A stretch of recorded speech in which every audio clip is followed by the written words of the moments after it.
This is San Francisco. And yes, it is. And it's amazing to be gathered with you all this afternoon. I want to extend my deepest gratitude to the San Francisco Interfaith Council and all of the faith leaders who continue to bring us together. Thank you all so very much. You weren't all there, but last week, or maybe 2 weeks ago now, we had an interfaith service at Temple Emmanuel, and many of the faith leaders spoke behind me, and I am still touched by that evening, and I want to thank you all, and I'm so happy that we're here together so soon. And it is a privilege to stand with you today as we honor the life and legacy of Dr. Martin Luther King Jr. We gather at a time of challenge, but also a time of hope. And Reverend, you stole my favorite line. Dr. King once said, life's most persistent and urgent question is, what are you doing for others? That is the question, not just for our leaders, it is for all of us. What are we doing, each of us, to serve?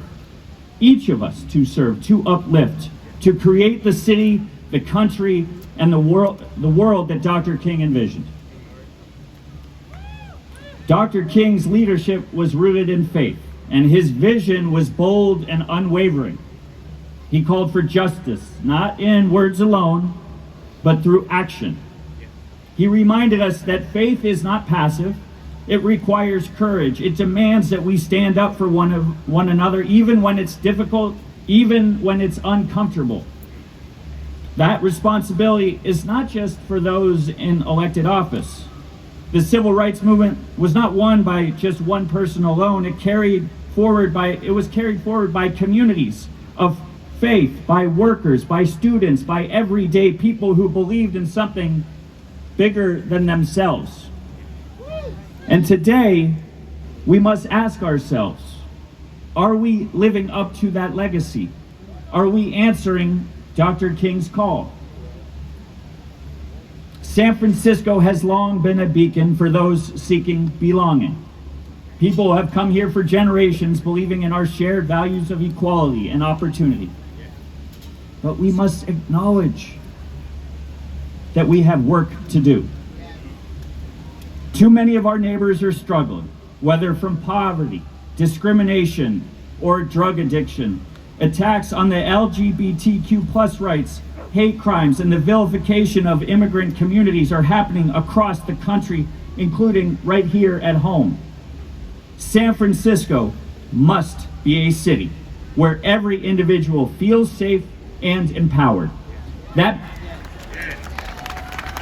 means standing firm against discrimination and fighting for dignity of all communities, whatever comes our way. Our streets, our neighborhoods, our institutions must be places where everyone has a chance to thrive, where no one is forgotten. Dr. King said that injustice anywhere is a threat to justice everywhere. If we ignore suffering, if we look away, then we fail, not just as individuals, but as a community. But let us also recognize this. The dream of Dr. Martin Luther King is still a dream that is alive here in San Francisco.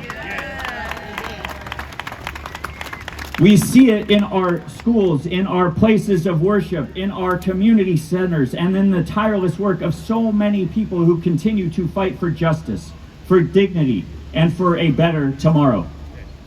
We must make sure the African American community in San Francisco not only has a seat at the table, but is truly heard, valued, and supported.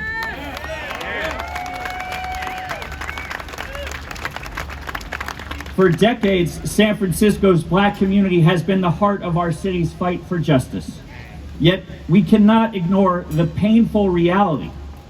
The Black population of San Francisco has been shrinking, and the communities that remain have been disproportionately affected by economic and health crises, including the fentanyl epidemic. Black men in our city are 32 times more likely 32 times more likely to die from an overdose than an average American. This is not just a crisis, it's a moral failure. These are our fathers, our brothers, our neighbors. This is why my administration introduced a fentanyl state of emergency ordinance to the Board of Supervisors. Because we cannot stand by while our communities are torn apart. We must act with a real investment in treatment, in housing, in economic opportunity, and in dignity. We must partner with Black churches and faith leaders. Many of you here today have been at the forefront of social justice and healing in our city. We know that solutions must come from within the community, not be imposed from outside. Dr. King taught us that faith is not just what we believe, it is what we do. Today, I see that same faith alive in this park. I see it in the pastors and the imams, the rabbis, the priests, the monks, and faith leaders who work with our most vulnerable. I see it in the volunteers who show up, not just today, but every day, to serve meals, to shelter the homeless, to fight for justice. I see it in every person who refuses to give up on this city and its promise. Let us ask ourselves, what can we do this week, this month, this year to lift someone else up? We must build a San Francisco where our policies reflect our values, where every person, regardless of their background, has a future of dignity and opportunity. Let us go forward together, not just in prayer, but in action. Not just in words, but in results. And today, as we honor Dr. King, let us not reflect on his words. I'm going to say that one more time. Today, as we honor Dr. King, let us not only reflect on his words, let's live by them. Thank you.